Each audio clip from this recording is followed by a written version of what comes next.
त्वमेव वेद्यं त्वमेव त्वमेव सर्वं त्वमेव देवं कर्पूरगौरं करुणावतारं सच्चारितारं गुरुकीर्तनारं। श्रीमद् भागवत कथा गंगा के अंदर आप सभी का भी बहुत बहुत हार्दिक स्वागत। मैं आचार्य गौरी शंकर गौतम। श्रीमद् भागवत कथा जैसा कि हम सब जानते हैं कि कलिमल हारिणी है। ये इस संसार सागर से पार उतारने का एक माध्यम है। ये भगवान की कथा है। ये भगवान के मुख से निकला हुआ है। ये प्रसंग जितने भी हैं इसमें भगवान के मुख से अपने भक्तों के लिए जो संदेश है, दिव्य संदेश है, वही श्रीमद् भागवत कथा के रूप में अवतरित हुई है। श्री शुकदेव जी महाराज के द्वारा जन जन तक पहुंचाई गई है। शुकदेव परंपरा के अंदर ही आज जितने भी गुरु हैं, गुरु परंपरा है, वो शुकदेव महाराज की परंपरा के अंतर्गत ही आते हैं। आज की कथा के अंदर हमने श्रीमद् भागवत कथा के अंदर हमने शुकदेव जी का आगमन, परीक्षित जी महाराज को किस प्रकार से श्राप लगा था और श्राप की निवृत्ति के लिए वो शुकदेव जी महाराज की शरणागति उन्होंने ली। शुकदेव जी महाराज ने उनको सृष्टि का वर्णन करते हुए बताया कि किस प्रकार से ये सृष्टि पैदा होती है, 4 प्रकार की सृष्टियां कैसे कैसे होती हैं। उसके अंदर आगे के प्रसंग में उन्होंने ये बताया कि किस प्रकार मनु और शत्रुपा के द्वारा उत्पन्न बेटी देवहूति का विवाह करदम महाराज के साथ हुआ, जिनके यहाँ पर भगवान के पंचम अवतार श्री कपिल देव जी का अवतरण होता है। कपिल देव जी महाराज ने अपनी माता देवहूति को वो दिव्य ज्ञान प्रदान किया कि माँ किस प्रकार से इस संसार से पार उतर सकते हैं।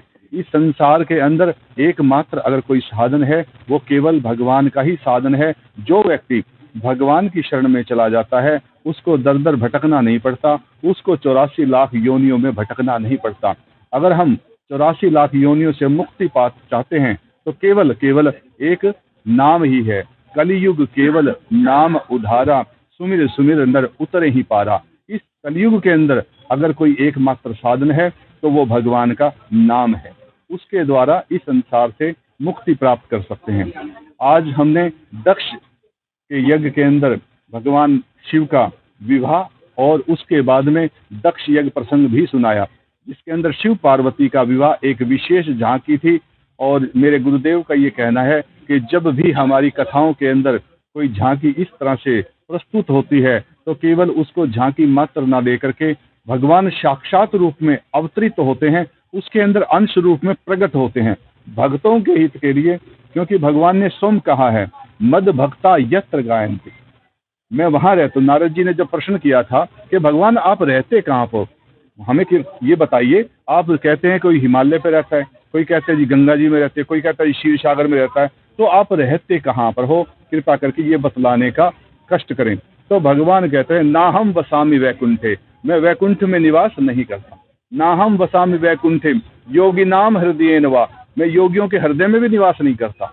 मद भक्ता यत्र गायन्ति, मेरे भक्त बड़े प्रसन्न मन के साथ जहाँ संकीर्तन करते हैं, जहाँ कथा का वाचन होता है, मद भक्ता यत्र गायन्ति तत्र स्थामि नारद, हे नारद मैं वहाँ निवास करता हूँ। तो ये तो श्रीमद् भागवत कथा, भागवत जी तो साक्षात भगवान का शब्द विग्रह है, वांग्मय स्वरूप है। तो परमात्मा यहाँ निवास करते हैं और ये मेरा अनुभव है, ये प्रत्यक्ष अनुभव है कि भगवान यहाँ पर विराजमान हैं। यहाँ भगवान इस जनता के बीच में, इन भक्तों के बीच में आते हैं, प्रतिदिन आ रहे हैं।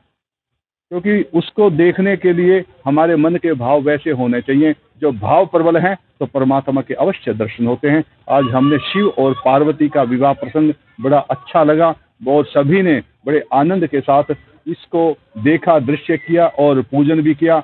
मैं फिर से महिला शक्ति मंच को बहुत बहुत शुभकामनाएं प्रदान करता हूं कि इस प्रकार से इतना अच्छा आयोजन इन लोगों ने यहाँ पर किया और मेरा सौभाग्य है कि मुझे व्यासपीठ पर बैठने का सौभाग्य प्राप्त हुआ। आप सभी को भी मैं बहुत बहुत शुभकामनाएं प्रदान करता हूँ कि आपके चैनल के माध्यम से जन जन तक ये संदेश पहुँचाया जा रहा है।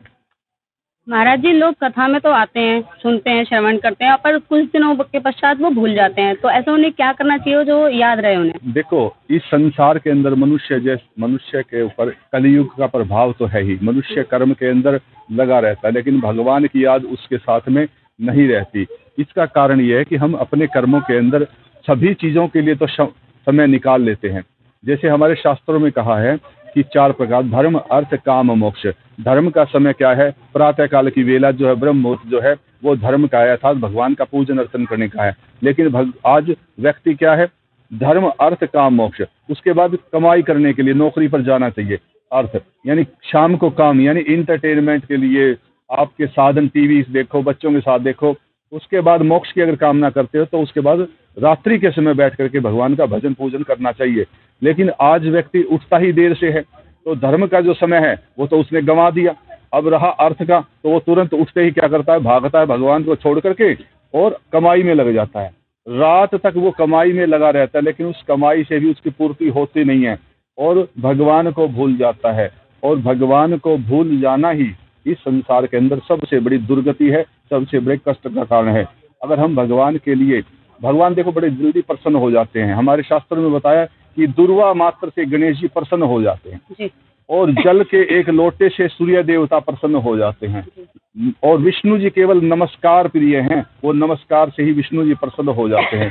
लेकिन फिर भी हम ना नमस्कार कर सकते हैं, ना दुर्वा चढ़ा सकते हैं, और हमारे पास इतना भी समय नहीं कि हम सूर्य को अर्घ दे सकें। अगर हम इन प्राकृतिक वैदिक संस्कृति के साथ दोबारा से जुड़ जाएं तो हमारा ही कल्याण नहीं होगा, हमारे देश की प्रगति भी होगी और हम विश्व के मानचित्र के ऊपर एक बार फिर से उभर करके आएंगे। ये सारी विद्याएं हमारे पास प्राचीन समय के अंदर थी, लेकिन आज हम भूलते जा रहे हैं। अगर हम पुनः उन संस्कृति के साथ वैदिक आचरण को अपनाएंगे तो पुनः उसी संस्कृति के साथ में हमारा और देश का उत्थान कर पाएंगे। धन्यवाद। द्वारा एक सुंदर कार्यक्रम का आयोजन किया जा रहा है, क्या कहेंगे महिला शक्ति मंच की टीम और उसके बारे अजय भाई, ये कार्यक्रम मेरे द्वारा नहीं, यह कार्यक्रम महिला शक्ति मंच गुरुग्राम की तरफ से किया जा रहा है। सभी के सामूहिक प्रयास से सभी ने इसमें खूब मेहनत की और मेहनत कर रहे हैं।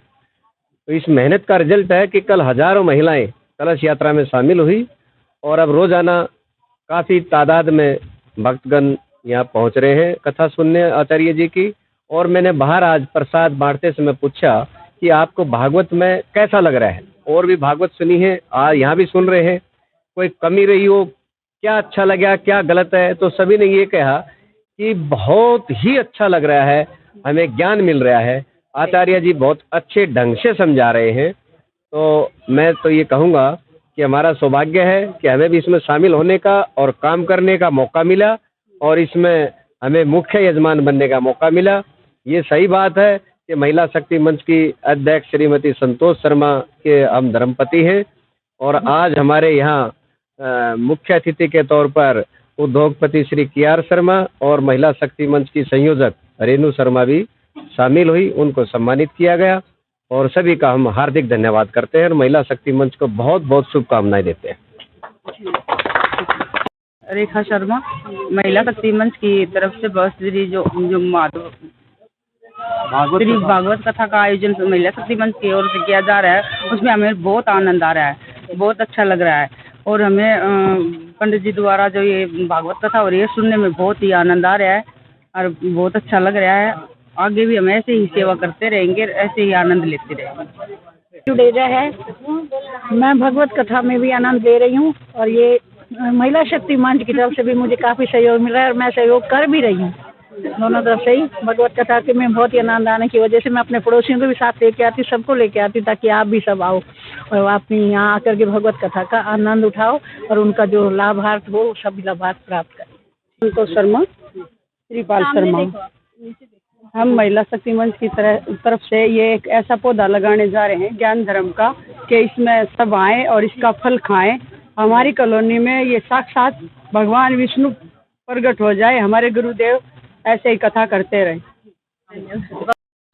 मेरा नाम पूनम शर्मा है, हमें ये बहुत मैं महिला शक्ति टीम में महासचिव हूँ और आज मुझे इतनी खुशी हो रही है कि बहुत ही खुशी हो रही है कि पहला मेरा ऐसा ये अपने जीवन में कि मैं जो चाहती थी ना कि भाई मैं ऐसे आऊँ स्टेज पे और मैं कुछ करूँ, किसी के लिए भागवत जी के चरणों में नमन करूँ, तो मुझे वो मौका मिला व्यास जी के चरण छूने का।